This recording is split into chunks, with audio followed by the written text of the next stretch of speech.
Hello, welcome to the Spurs everyone. Hope all is well. Before I obviously start this video, make sure you go and find my TikTok channel, the Spursy. Obviously, you'll hear on my YouTube channel, and also go over to my Instagram as well, the Spursy. It's pretty consistent, all three fronts. Okay, so obviously breaking news, everyone, that Antonio Conte is out the door. Let's be real. I mean, he's not out the door when he said he's not going to sign a new contract, but I don't think there was any chance of him signing a new contract. You only have to look at his demeanour at the moment.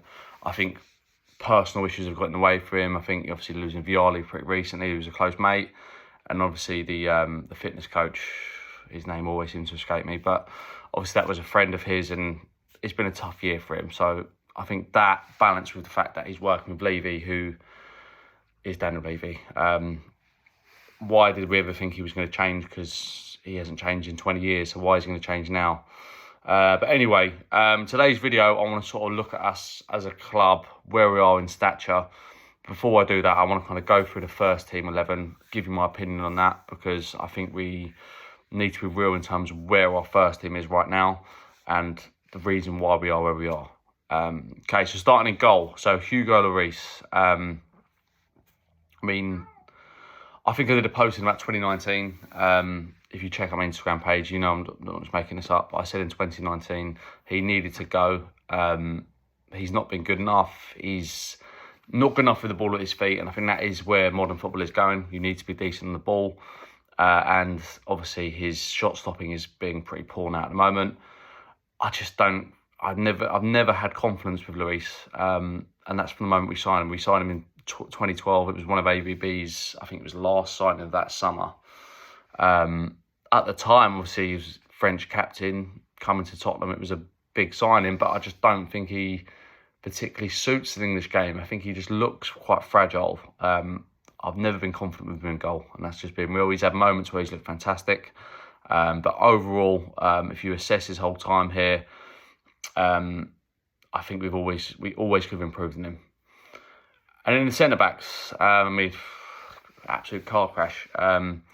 This is the thing where I think this season has just not been improvement, because last season we were defensively quite poor for the large part of it. We didn't really improve that. Obviously, there was talk about a few signings, Bastoni being one coming in. There was Guardiola. We didn't do any of that. We didn't sign any of them. We ended up signing Lenglet on loan. Doesn't really improve what we already had. But yeah, so starting from the back three, you had this season typically it's been Romero, Dyer, and Davis. Romero is a good young player. I think he's very raw. He's nowhere near the finished article yet. I feel sorry for him in a way because he's not really playing next to quality. I think a defender like that needs a composed head next to him in that kind of central defensive area. And obviously Eric Dyer is in no means composed. Going on to Dyer, not good enough, never has been, never will. He has had moments. He was good for last season. He was good for the first part of the season in Mourinho's first full season. But overall, not good enough. And obviously that's the same really with Davis. You kind of copy and paste that for the next bit. Ben Davis, not good enough. He was brought in as a squad player. I even thought when we signed him, I thought, what a sort of depressing signing. Doesn't really offer anything. You could say he's just a bit of a steady Eddie, but if you're trying to challenge, if you're trying to be a top four team, realistically, you can't have players like that in the team. Not like long term anyway. And obviously the other kind of centre backs in the kind of squad, you've got Lenglet, Sanchez, and Tanganga. It's mid-table at best, really, isn't it? Sanchez, I did think he would come good. He's got the characteristics of a potentially really good centre-back. He's got pace, he's got strength. But I just think what lets him down is his decision-making. He's not good enough on the ball. It's as simple as that. Tanganga, again, you can copy and paste what I just said. Physically, very good player.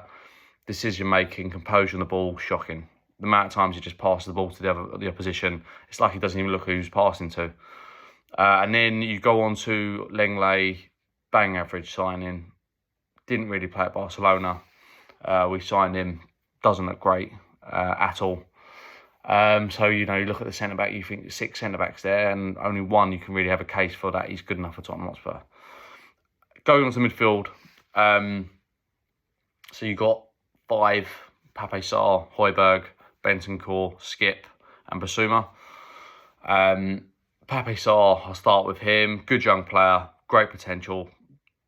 I would never sell him. I think he looks like he's very composed in the ball. He offers us something completely different. So yeah, definitely keep him. Needs a bit more time. He's young, he's only 20. But physically he looks very good as well, which is always good to see. Højbjerg, not good enough. Mid-table player at best. I've always thought this. I've had people say to me, oh yeah, he's great. He's got this great mentality. Look, I just think you go back to when we signed him, there was no other club in for him apart from Everton. But let's be real, look at Everton's policy. They're battling relegation and skin of their teeth. So not good enough. I think he gives you that kind of Stefan Freund-esque element where he works hard. He's obviously got that kind of work ethic, but he's not good enough. It's as simple as that. As a footballer, he's sloppy in possession. That position has become quite a key part of modern football. You know, when you kind of, if you look at Man City there, Fernandinho, his quality in possession was what started a lot of attacks. He was the emphasis of the team. Højbjerg, not good enough. And then you've got Skip. Again, okay. Wouldn't be bothered if he got sold. I don't think he's really got massive potential. Again, he can go. Basuma, don't think we should tell him. For whatever reason, he hasn't looked like the player we saw at Brighton last season. Definitely keep him. He has got great potential. Bentancur, top draw. Well, I think he's been an absolutely fantastic signing. He looks so good in that midfield.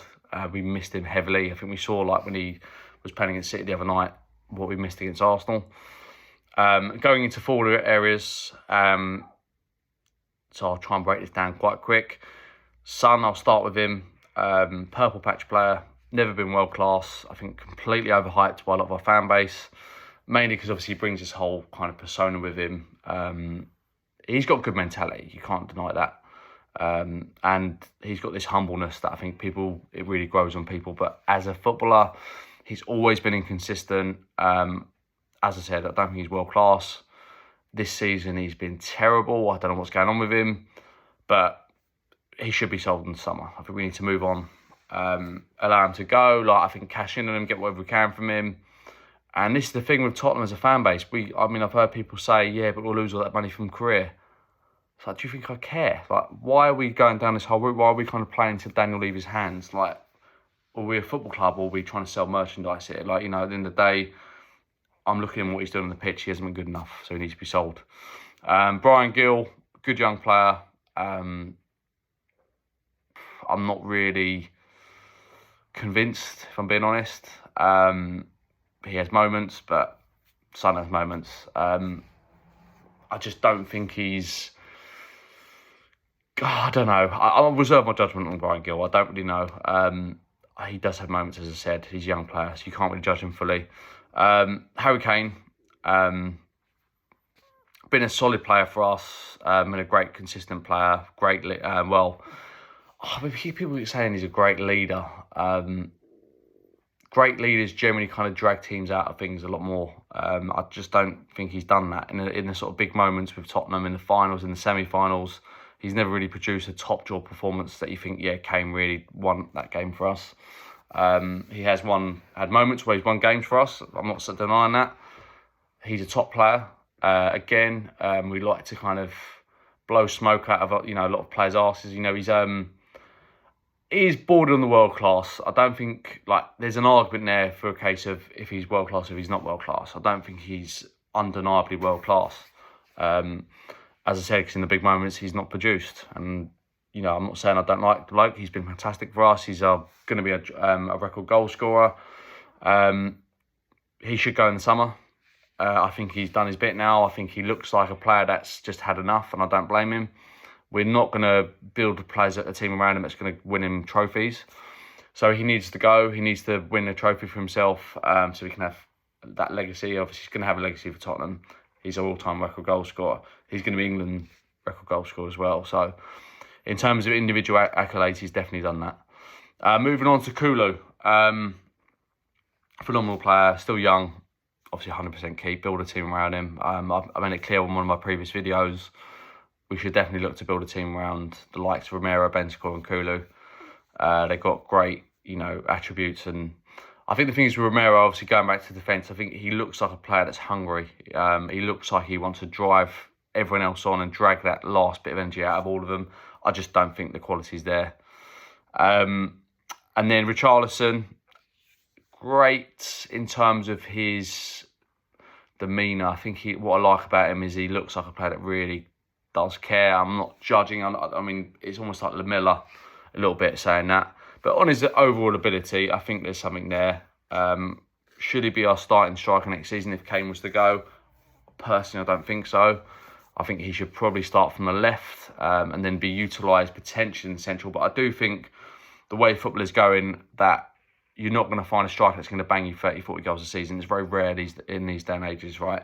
So I think it is going to get to a point where we have to look at signing inverted wingers, and players that can alternate across the front three. I think that's going to make us a lot harder to play against, and it's going to make us way better on the press as well, because I think that's where we're really struggling at the moment. We look so easy to play against, and I think that is really due to, in attacking areas, we're just quite slow. Whether that's because Kane is just losing interest, again, I wouldn't blame him, or his legs are going. He's had a lot of injuries, but I do think that is one of the causes. And I think where we're so reliant on him as well, I do think that lets us down as a team. Lucas Moura, he's going anyway. His contract's expired. I'm not going to kind of get into that. Great pace. Had a great moment in Amsterdam. Obviously, we all know that. But tends to run into players. He kind of gets his head down. He's got some speed, but it's ineffective most of the time. I think he played his best football for us probably when, for a brief spell under Mourinho, he was playing the sort of central role. I think that really did utilise him. His energy was causing trouble for the other team, but that didn't last long. That's pretty much the team. I just think overall... sorry, I didn't even go into the wing-backs. Wing-backs, Doherty, Emerson, Sessegnon, Perisic. Sessegnon not good enough. Don't know what he offers. I've been told by someone I know that's used to work in Fulham, and he was raving about him, saying he's fantastic. He's got great ability. I haven't seen it. I'm yet to see it. I can only judge what I can see, and I don't think he's good enough. Perisic was excited when we signed him. Did have my doubts, thinking he's 33. He's had a great career, but coming to the Premiership at that age is always going to be tough. Physical league. I wouldn't be that gutted if he left. I don't think he's that great, to be honest. I think defensively he's poor. I've seen a lot of people say recently that we should play him at left back in a back four, and it's like, are you mad? Like, if he's not defensively sound in a back five as a wing back, he's going to get absolutely torn to shreds in a back four as a left back. On the other side, obviously we've got three players in there: Doherty, Spence, and Emerson. Emerson, I don't need to say much about him. Has moments, has a good work ethic, not good enough. Doherty, never really thought he was a great signing. We signed him from Wolves. A lot of our fans were very excited about it. I was thinking, he's not really done that much at Wolves. He's been okay. He played well against us. And I think Mourinho almost got a bit oversold by his performance against us that season. Spence, great young player, great pace. I don't know what is going on. We actually know what's going on. Conte being very, very stubborn. He's a stubborn Italian. He's thinking, I didn't want him. I'm not going to play him. Even though he might be doing something decent in training, I'm still not going to play him because I didn't want him. You've signed him behind my back. Kind of leads into the next point, really, in terms of where we are as a club. But judging by that assessment, I think you can sort of see where our problems are. We're not good enough as a first team. We're nowhere near good enough. We're about 8 or 9 players short in the whole squad of, I would say, competing again. And that's in the top 4. I think last season we were lucky to get there. I think we mainly got there because Arsenal bottled it. Not saying that wasn't a good achievement. It was a good achievement. But I think we kind of went into the summer a bit blinded. Did we have a good summer? Didn't improve what we needed to. And that's why we are where we are now. But as a club, I don't want to ramble on too much, but I think we need to sort of realise where we are in terms of our stature and a club. I think we have every right to be ambitious as a fan base. We've got a fantastic new stadium. We've got a lovely new training ground. We're always promised different things. We're always looking like we're going to do stuff. We've got Paratici, we've got Conte. We had Mourinho prior to that. When you're going for these type of managers, naturally the expectation is going to be high because you're thinking, we've got this stature of manager. We need to match that with the players we're getting and the way we're playing football, and surely results will come. I just think we tend to act, we're trying to be a big club, and it's almost desperate with us. But there's nothing really been done to show we are a big club. We haven't signed a proven world-class player since Jurgen Klinsmann, and that was in '94, the first time. I know we signed him again, but I just don't think we are a big club. Ultimately, I just think we need to sort of be realistic. Under this ownership, under ENIC, I think we're a mid-table team. I think we overachieved. I think we are overachieving to many extents. Because if you look at our first team, it's not a top 4 squad. So we can't really expect anything more than what we're doing at the moment. We're not linked with anyone. I keep seeing this Porro. I just don't really care, to be honest. Like, he'll end up probably going to Real Madrid in the summer. I don't think we've ever really been in for him. I really don't think we have. I think it's a bit of a smoke screen. I think it's almost like, well, Conte wants him, but he ain't going to be here for much longer, so what's the point? So we're kind of stuck in this kind of limbo where we're like, well, we're not going to buy Conte players because the new manager might come in and think, oh, I don't fancy him. So we are stuck. It's a mess. It's an absolute mess. Paratici looks like he's going to be doing time. I don't think he's been doing time in the cells, but he's been banned from football. So it is just a complete mess. I think the best solution is, and I've sort of said it before, I think we need to be realistic this season. I think it's going to be 7th, 8th. But you never know with Tottenham. We might just go on a string of games and Conte might have this kind of fight about him. He might think, no, I don't want to leave Tottenham on a low. I want to sort of make sure my career's going where it should be. We might get 4th, you never know. But I'm not expecting that at all. I think a lot of us probably saw this coming, and that's the thing with Tottenham. We can't really... I don't know how we can be disappointed as a fan base, because we've had this for years now. Constant promises, constant letdowns. I just think at the moment we need to reassess where we are. We're way, way behind, and it's going to take a long time to sort it out, and that's why I think Kane and Son need to go. We're defensively poor. Attacking, we're not exactly... scoring loads of goals at the moment either. So we're way, way behind. I just think we need to get this. I mean, I personally would get rid of Conte now. I think we need to say to him, look, like, if you're not going to re-sign your contract, then we need to start rebuilding. And this whole rebuild project that's never happened is just going to get longer because we're in a bit of a mess now. We had the whole Paratici Conte thing, which I was excited by because I thought they worked together before. Conte's got his man there. And I think it's almost best that if Paratici goes, Conte goes, because I think we need to get a whole new refresh in and completely reshape the whole club from top to bottom. Is leaving and probably end up going? I don't think so. I think he actually did want to sell the club generally before COVID. I think that's why he got Mourinho. I think now we just look a mess. And it's not even depressing because I sort of expected this a little bit, because when you sort of saw the way the season was going, I was excited to get Conte. To be honest with you, my excitement for getting Conte was not as much as it was the first time around during that kind of June 2021 when we had that kind of managerial merry-go-round. We were speaking to about 10 different managers. Conte looked for sure like it was coming. I was told, but it was done. Then it didn't happen. It's from that moment it was a mess. And you kind of look at that summer, it was supposed to be a big summer for us in terms of a reshape, a rebuild, all this kind of stuff. It kind of just pretty much confirmed to all of us as Tottenham fans that we're not a big club. We were speaking to managers like Conte. All I was hearing was, it doesn't kind of coincide, his kind of expectations don't coincide with what we want as a club. And it's like, well, what he wants to win, we don't want to win. Is that basically what you're saying?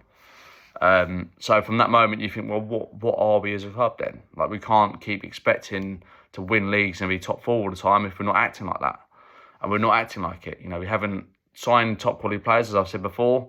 And we are where we are now because it's a mess. Like, we haven't backed a manager. We haven't bought into a manager's philosophy. We're constantly changing the sort of direction we're going. It's an attacking manager, it's a defensive manager, it's an attacking manager. It's just a complete mess. I think, we need to have some sort of alignment. I think that is what we can expect. Minimum expectations is the next managerial appointment. It needs to have alignment in terms of what the club wants and what he wants. And look, if we do start speaking to big names, it doesn't happen. that is better than kind of getting a manager in that doesn't align with what the club wants, and then it's just kind of back and forth, back and forth. It is a wash and repeat club. What will probably happen, in my opinion, is, and I said at the start of the season, Poch will come in. Whether it's this January, I doubt it will be, probably in the summer now. He'll come in, it'll be all rosy, all the Tottenham fans will be buzzing. Oh, you've got Poch back, fantastic. He's going to be treated different this time. He ain't going to get treated any different. Levy's not done. He's going to get Pochettino back to blind all of you and me to say, look, this is what we're doing now. We've got Poch back, we can play fantastic football. I'm sure for about 5 to 6 months, it will be better. What will then happen is all these players that are right at the team now, they will stay. The majority of them will stay. I will not be surprised if players like Dyer and Davis are starting games for us next season. 5 months later, the same old mistakes will be happening. Dyer's made another mistake. It's cost us the game. And it doesn't change. I mean, we've had this all before. It's just kind of wash and repeat. The players get back on form for a little bit. They go off form. All of a sudden, they're good enough and on form. Then it's back to them being crap. Wash and repeat. The whole wash and repeat cycle with Tottenham. I've seen it on Twitter. I've seen it on Instagram. It's spot on. It's the same crap all the time. I'm, for one, sick of it. I think most of us are probably sick of it. But I think short term, to kind of get some kind of excitement back about going to Tottenham and watching Tottenham again, I just think we need to find some kind of alignment. I think the only way we can do that is we go back to signing youth. It's not what I want, but at least when you sign young players, they're more hungry, they're more kind of willing to kind of improve and, impress. And at least it's going to be going to bring us some kind of good quality football back, because at the moment it's just depressing. We're never going to be this club that, backs a manager and signs proven quality, because we just ain't. Because that requires spending money and big contracts, which Tottenham Hotspur will not do. So I think we just have to be realistic as a fan base, and our expectations have to be a lot smaller. As I said, I think we're an overachieving mid-table team. We've got this new stadium, but it's a cash cow. It's got NFL there, it's got all these concerts there, it's got boxing fights. I don't really care about any of that. I want to see Tottenham Hotspur improve as a club and get a manager and have that philosophy and bring in top players. But unfortunately, I don't think that's what we are as a club. And we have to accept that. Anyway, I've rambled on quite a long time today. I hope you enjoyed the video. I hope you agree with most of my points, or if you disagree, feel free to comment. Make sure you like and subscribe, and I'll see you all soon.